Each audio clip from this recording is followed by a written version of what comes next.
materi pada slide pertama yaitu mengenai mengkategorikan aset keuangan.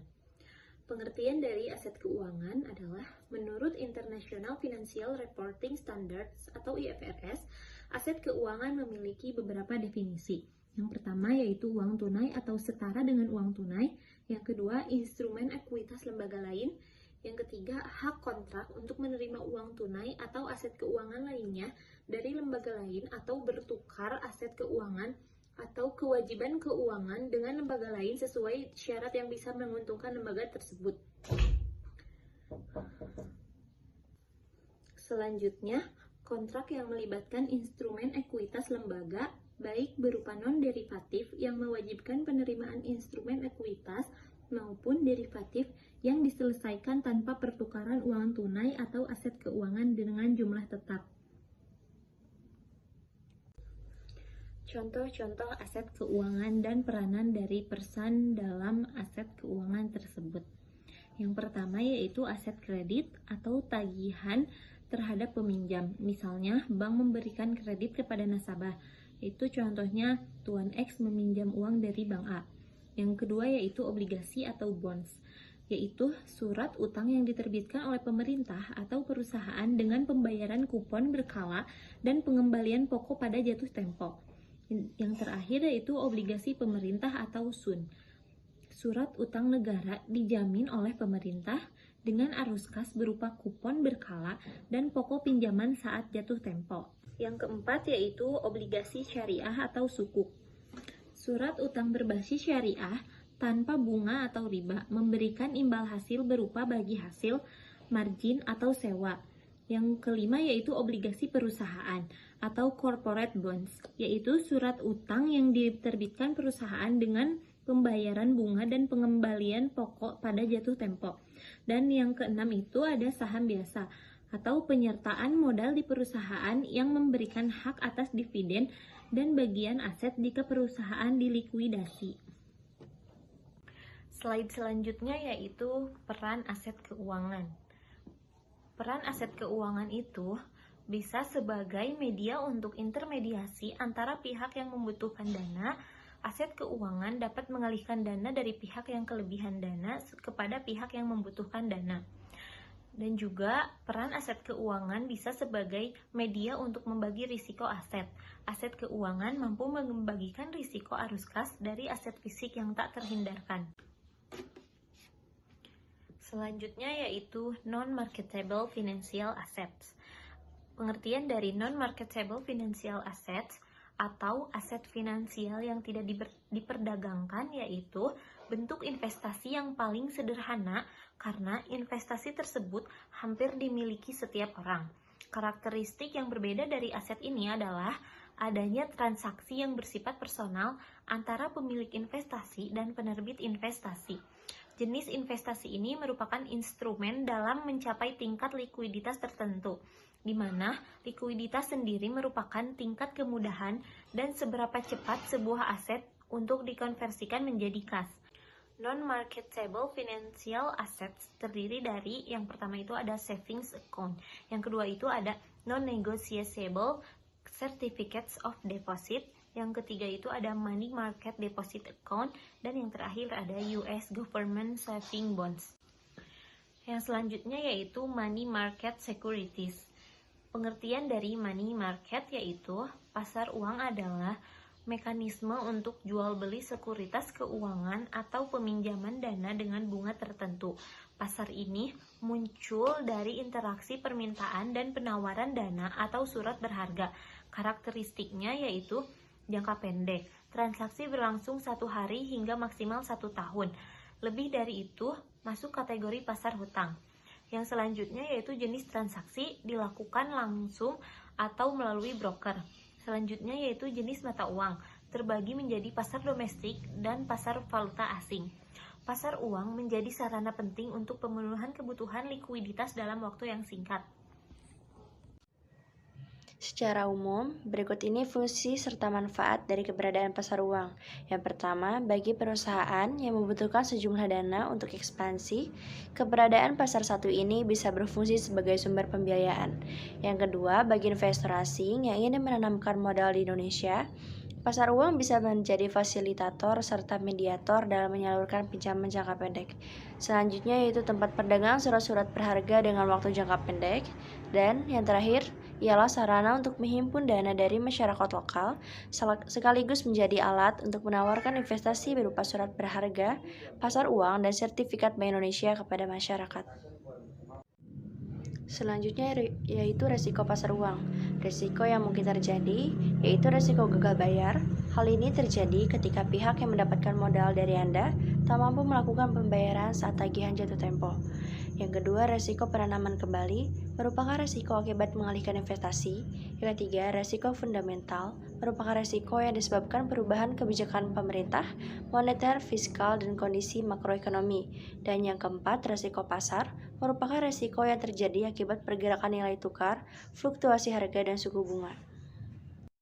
C. Instrumen pasar uang atau money market. 1. Sertifikat Bank Indonesia atau SBI. SBI adalah surat berharga keluaran Bank Indonesia sebagai pengakuan utang berjangka 1-3 bulan dengan sistem diskonto atau bunga untuk imbalannya. Yang kedua, surat berharga pasar uang atau SBPU merupakan surat berharga terbitan bank yang ditandatangani nasabah sebagai surat jaminan pelunasan utang.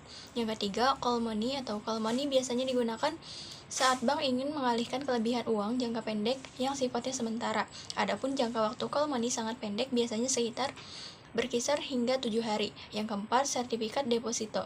Sertifikat deposito adalah surat berharga yang dikeluarkan oleh bank dengan jumlah nominal tertentu sebagai surat atas tunjuk. Yang kelima, treasury bills, yaitu instrumen pasar uang yang sering disebut T-bills. Ini merupakan sejenis surat obligasi pemerintah dengan jangka waktu jatuh tempo cukup pendek.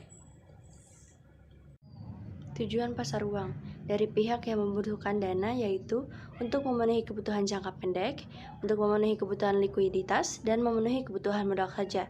Dan dari pihak yang menanamkan dana yaitu untuk memperoleh penghasilan dengan tingkat suku bunga tertentu dan membantu pihak-pihak yang mengalami kesulitan keuangan.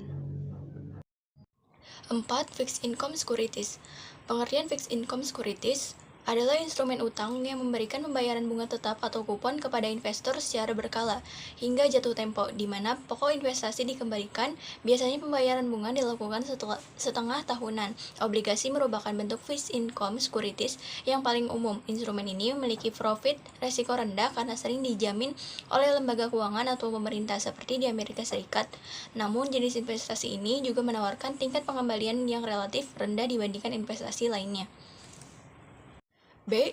Jenis fixed income securities. Meski ada banyak jenis, berikut ini jenis yang paling umum dan beberapa yang paling populer selain obligasi korporasi. Yang pertama, treasury notes atau T-notes. Yang kedua, obligation treasury atau T-bonds. Yang ketiga, treasury bills. Yang keempat, obligasi daerah. Yang kelima, sertifikat deposito atau CD. Yang keenam, saham preference. C. Manfaat fixed income securities. Fixed income securities memberikan pendapatan bunga tetap selama masa investasi, mengurangi risiko dalam portofolio, lebih stabil dibandingkan ekuitas, sehingga banyak investor menggunakan obligasi untuk mengurangi volatilitas portofolio. Meskipun memberikan bunga tetap, harga sekuritas ini bisa naik atau turun selama masa investasi. Di Amerika Serikat, fixed income securities dijamin oleh Departemen Keuangan dan dianggap sebagai investasi aman saat terjadi ketidakpastian ekonomi. 5. Equity security. Ekuitas adalah jumlah dana yang kembali kepada pemegang saham setelah semua aset perusahaan dilikuidasi dan kewajiban dilunasi. Nilai ekuitas dapat positif aset melebihi kewajiban atau negatif kewajiban melebihi aset.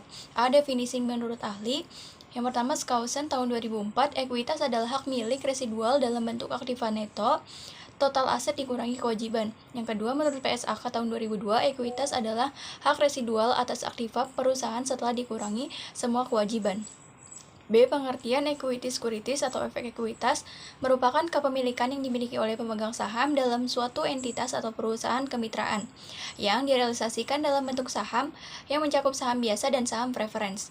Pemegang efek ekuitas biasanya tidak berhak atas pembayaran reguler, namun pemegang dapat memperoleh keuntungan dari keuntungan modal atau capital gain ketika menjual sekuritas. C. Jenis ekuitas. Menurut Finance Pioneer, ekuitas terbagi menjadi 3 jenis. Yang pertama, saham biasa atau common stock adalah sekuritas yang mewakili kepemilikan dari sebuah perusahaan. Pemegang saham biasa akan memperoleh pembayaran dividen dan capital gain yang hitung per lembar sahamnya. Selain itu, para pemegang saham memiliki hak kontrol dalam keputusan perusahaan seperti pemilihan direksi dan kebijakan dividen. Yang kedua, saham preferen atau preference shared adalah salah satu jenis saham yang memberikan sejumlah hak yang berbeda dibandingkan pemegang dari saham biasa. Salah satu kebijakan dari saham preferen adalah dianggap lebih rendah risiko dibandingkan saham biasa. Yang ketiga, jenis ekuitas. Ada waram adalah salah satu produk turunan sekuritas dalam bentuk opsi pada obligasi atau saham preferen untuk memberikan penawaran yang lebih menarik bagi investor. Dengan memberikan waran, pemegang saham akan memiliki hak untuk membeli saham pada harga yang telah disepakati pada rentang waktu tertentu. Sayangnya, pemegang waran tidak memiliki hak voting dalam perusahaan sehingga waran tersebut dikonversikan menjadi saham biasa. Yang keenam ada derivatif sekuritis. Pengertian derivatif sekuritis adalah instrumen keuangan yang nilainya berasal dari aset dasar seperti saham, obligasi, atau komoditas. Derivatif merupakan kontrak antar dua pihak atau lebih, digunakan untuk mengelola risiko atau spekulasi. B. Dasar-dasar derivatif. Perdagangan dilakukan melalui over-the-counter atau OTC atau bursa. OTC tidak berstandarisasi dan memiliki risiko counterparty lebih tinggi. Bursa distandarisasikan dan lebih ketat dalam pengaturan. Fungsinya melindungi nilai aset, berspekulasi, dan mengimbangi fluktuasi harga. Contohnya, melindungi risiko nilai tukar dalam perdagangan internasional dengan menggunakan derivatif mata uang. C. Bentuk umum derivatif. 1. Futures. Kontrak terstandarisasi untuk membeli atau menjual aset dengan harga tertentu di masa depan. Yang kedua, forward, mirip dengan futures, tetapi dilakukan OTC dengan risiko counterparty lebih tinggi. Yang ketiga, swap, pertukaran aliran kas, misalnya suku bunga tetap dengan variabel. Yang terakhir, opsi atau hak buka kewajiban untuk membeli atau menjual aset di masa depan pada harga yang ditetapkan. Kelebihan dan kekurangan derivatif sekuritis. Kelebihan derivatif, alat untuk mengunci harga dan melindungi nilai dari fluktuasi harga. Yang kedua, mengurangi risiko dengan biaya terbatas. Yang ketiga, dapat dibeli dengan margin sehingga lebih terjangkau dibandingkan instrumen lainnya.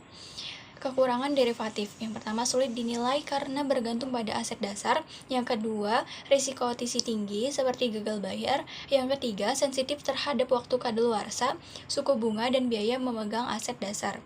Dan terakhir, nilainya sulit dicocokkan dengan aset mendasarnya.